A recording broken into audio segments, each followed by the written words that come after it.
എല്ലാ കൂട്ടുകാർക്കും ശുഭദിനം നടന്നുകൊണ്ട് നമുക്ക് ഗൗരിയുടെ അളകനന്ദയുടെയും നാളത്തെ നല്ലൊരു പ്രമോ വിശേഷം കേട്ടാലോ. അങ്ങനെ ഇന്നത്തെ വിശേഷം നമ്മൾ കണ്ടു. അവസാനം പവിത്രയുടെ പുറകെ അരുണിന്റെ ഫ്രണ്ടും കൂടെ ചെല്ലുവാണ്. കാരണം പവിത്രയുടെ കാമുകനെ കാണാനായിട്ട് പോയിരിക്കുവാണ് എന്നൊരു ചിന്ത അരുണിന്റെ മനസ്സിലുണ്ടാവുന്നുണ്ട്. കാരണം രാവിലെ ഫോൺ വിളിച്ചിട്ട് വരുന്ന കാര്യമൊക്കെ പറഞ്ഞിട്ടുണ്ടായിരുന്നു. അങ്ങനെ ചെന്ന് നോക്കിക്കഴിയുമ്പോഴാണ് കനകാമ്മയായിട്ട് സംസാരിച്ചുകൊണ്ടിരിക്കുന്നുണ്ട്. പെട്ടെന്ന് അരുണിന്റെ ഫ്രണ്ട് പറഞ്ഞു, എടാ കാമുകനാന്നും പറഞ്ഞിട്ട് ഇപ്പൊ കാമുകനൊന്നും അല്ലല്ലോ, അതൊരു തള്ളയല്ലേ സംസാരിച്ചോണ്ടിരിക്കണമെന്ന് ചോദിക്കുക. ഇത് കേട്ടതും ഒരു നിമിഷം ആലോചിച്ചിട്ട് അരുണും പറഞ്ഞു, അതെ ഇത് വീട്ടിൽ ജോലിക്ക് ചെയ്യുന്നാന്ന് പറയണ. അല്ല അവരുമായിട്ട് ഇവർക്ക് എന്താ ഇടപാടെന്ന് ചോദിക്കാം നിന്റെ ഭാര്യയ്ക്കും. അതാ എനിക്ക് മനസ്സിലാകാത്ത. ഇനിയിപ്പോ ഒരു പക്ഷേങ്കില് നിന്റെ വീട്ടിൽ വേലയ്ക്ക് നിൽക്കുന്ന അവർക്ക് അറിയാവുന്ന ആരെങ്കിലും ആണോ ഇനിയിപ്പം ഈ പവിത്രയുടെ കാമുകനെന്ന് ചോദിക്കോ. അതും എനിക്കറിയത്തില്ല. അവരിപ്പം ബ്ലാക്ക് മെയിൽ ചെയ്യുന്നതാണെന്ന് പറയാൻ പറ്റില്ലല്ലോ എന്ന് പറയണം. അത് ശരിയാ, മുമ്പ് ഇങ്ങനെ കുറെ പൈസയൊക്കെ വാങ്ങിയിട്ടുണ്ടായിരുന്നു. ഇതിന്റെ രഹസ്യം എന്താന്ന് മാത്രം മനസ്സിലാകുന്നില്ല.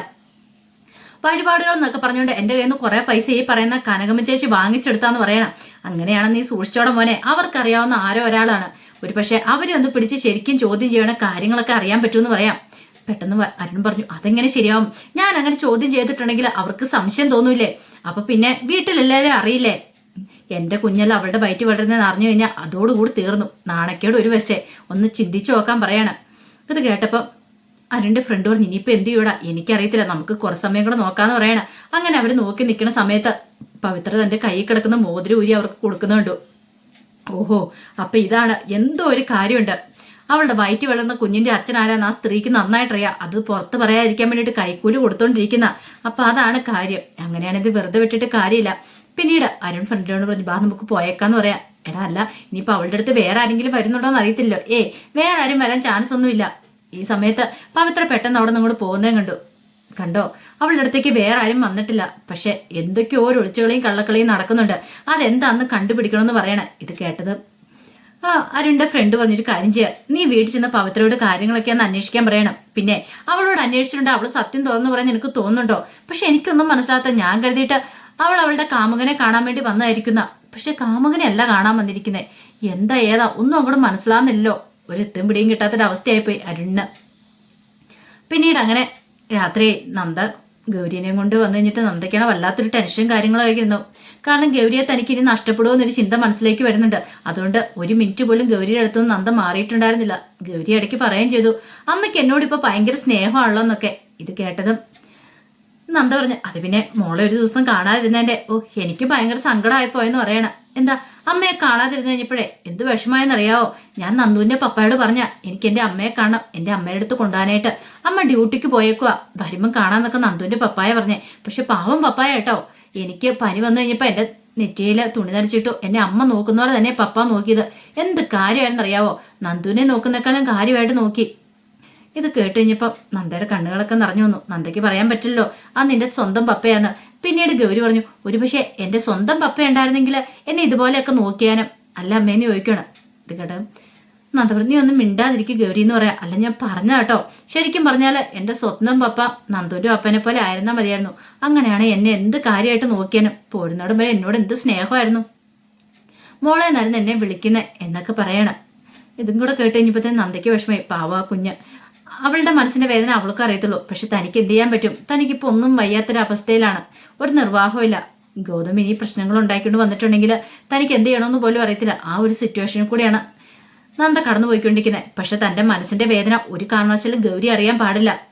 അവളുടെ കുഞ്ഞു മനസ്സിന് അത് വേദനയാകും.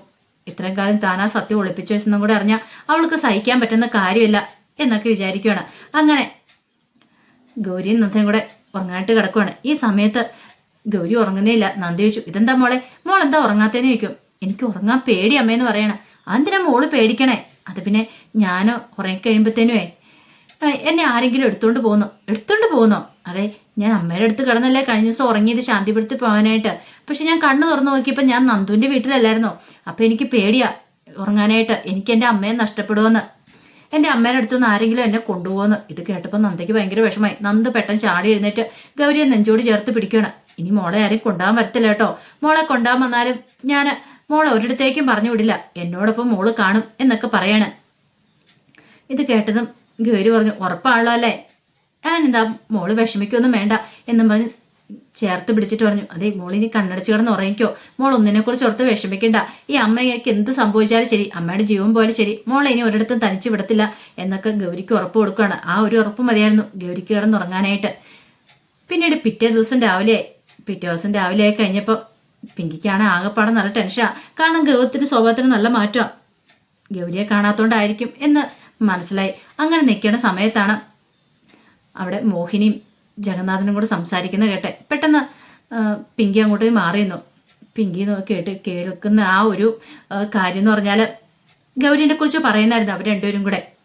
മോഹിനി ജഗന്നാഥനോട് പറയാം, ഗൗരി വന്നതിന് ശേഷം ഗൗതത്തിന് എന്ത് മാറ്റമായിരുന്നു ഒരു ദിവസത്തേക്ക്, എന്തൊരു കൊഞ്ചലും പിടിക്കലൊക്കെ ആയിരുന്നു.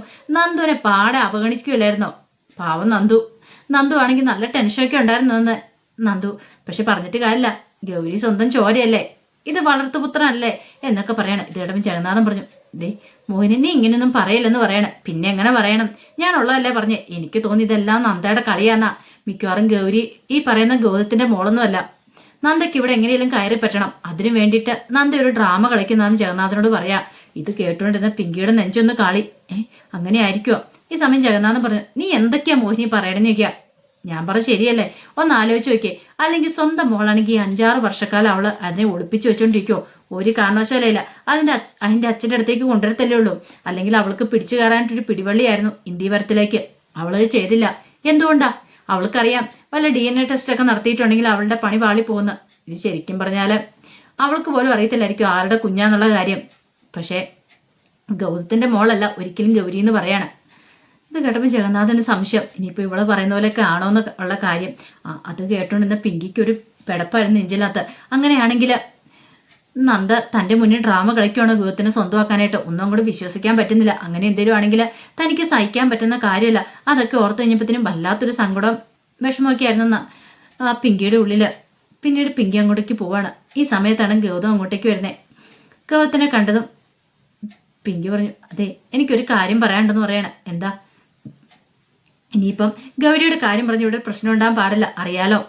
ഗൗരിയെ നന്ദയ്ക്കാനെ വിട്ടുകൊടുത്തേരെ. ഇനിയിപ്പം അതിന്റെ പേരിൽ ഗൗതം പോണ്ടെന്ന് പറയണ. ഇത് കേട്ടപ്പോൾ ഗൗതം പറഞ്ഞു, പിന്നെ ഞാൻ എന്റെ മോളെ ഉപേക്ഷിച്ച് ഇവിടെ കഴിയണമല്ലേ? ഒരു കാരണവശാലും ഇല്ല. എന്റെ മോളെ കാണാത്തതിന്റെ വിഷമം എനിക്ക് അറിയത്തുള്ളൂ എന്ന് പറയാം.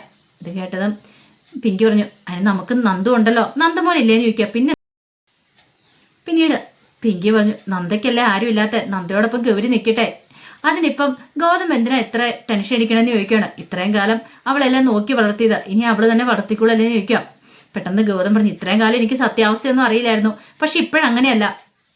എന്റെ മോളാണെന്ന് എനിക്ക് കുറച്ച് വിശ്വാസം ഉണ്ടെന്ന് പറയണം. വിശ്വാസം അത്ര അല്ലേ ഉള്ളൂ, അല്ല തെളിവും കാര്യങ്ങളൊന്നും ഇല്ല ഗൗതം. പിന്നെ ഗൗതം എന്തിനാ എത്ര ടെൻഷൻ അടിക്കണമെന്ന് ചോദിക്കുകയാണ്. ഇത് കേട്ടപ്പോൾ ഗൗതം പറഞ്ഞു, എനിക്ക് ഉറപ്പുണ്ട് നന്ദ അങ്ങനത്തെ ഒരു പെണ്ണല്ല, വേറെ ആരുടെയും കൂടെ പോകത്തില്ലെന്ന് എനിക്ക് ഉറപ്പുണ്ടെന്ന് പറയാണ്.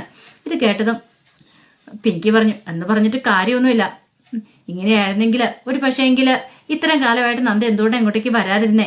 അവള് പറയുന്ന റീസൺ ഇങ്ങോട്ട് വരാൻ ഇഷ്ടമില്ലാന്നല്ലേ? അതൊന്നുമല്ല, ഇത് വേറെ എന്തോ കാരണമാണ്.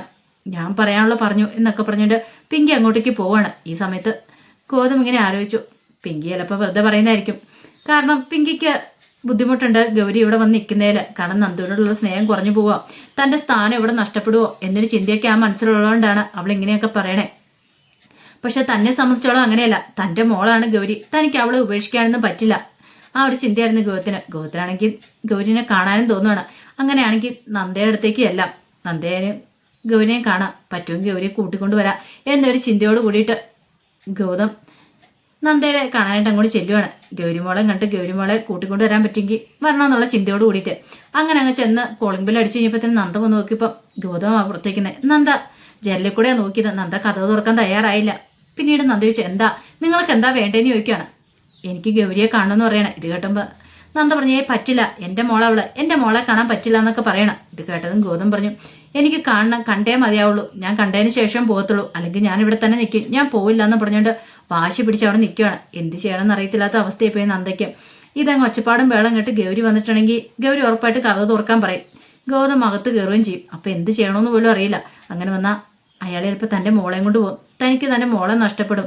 സമ്മതം ഏറ്റുന്ന പോലെ അവസ്ഥയിലേക്ക് നന്ദ പോവാണ്. അപ്പം അതിൻ്റെ വിശേഷങ്ങളൊക്കെയാണ് കാണാൻ പോകുന്നത്. ഇനിയിപ്പോൾ എന്തായി തീരും എങ്ങനെയാ തീരുമെന്നും അറിയത്തില്ല. അപ്പം എൻ്റെ ഫുൾ വിശേഷം വരുമ്പോൾ അറിയാം. ഇതിൻ്റെ ഫുൾ വിശേഷം ഞാൻ നമ്മുടെ മെയിൻ ചാനലിനകത്ത് മാമ്പഴത്തിനകത്ത് ഇടുന്നു കേട്ടോ. അപ്പോൾ ഉച്ചയ്ക്കത്തെ വിശേഷമായ പ്രമോ വിശേഷമൊക്കെ ഡെയിലി സ്റ്റോറി എന്ന് പറയുന്ന ചാനലിനകത്താണ് ഇടുന്നത്. അപ്പം മറക്കാതെ എല്ലാവരും കയറി കാണണം കേട്ടോ. ഒരിക്കൽ കൂടി എല്ലാവർക്കും ശുഭദിനം നേർന്നുകൊണ്ട് നിർത്തുന്നു.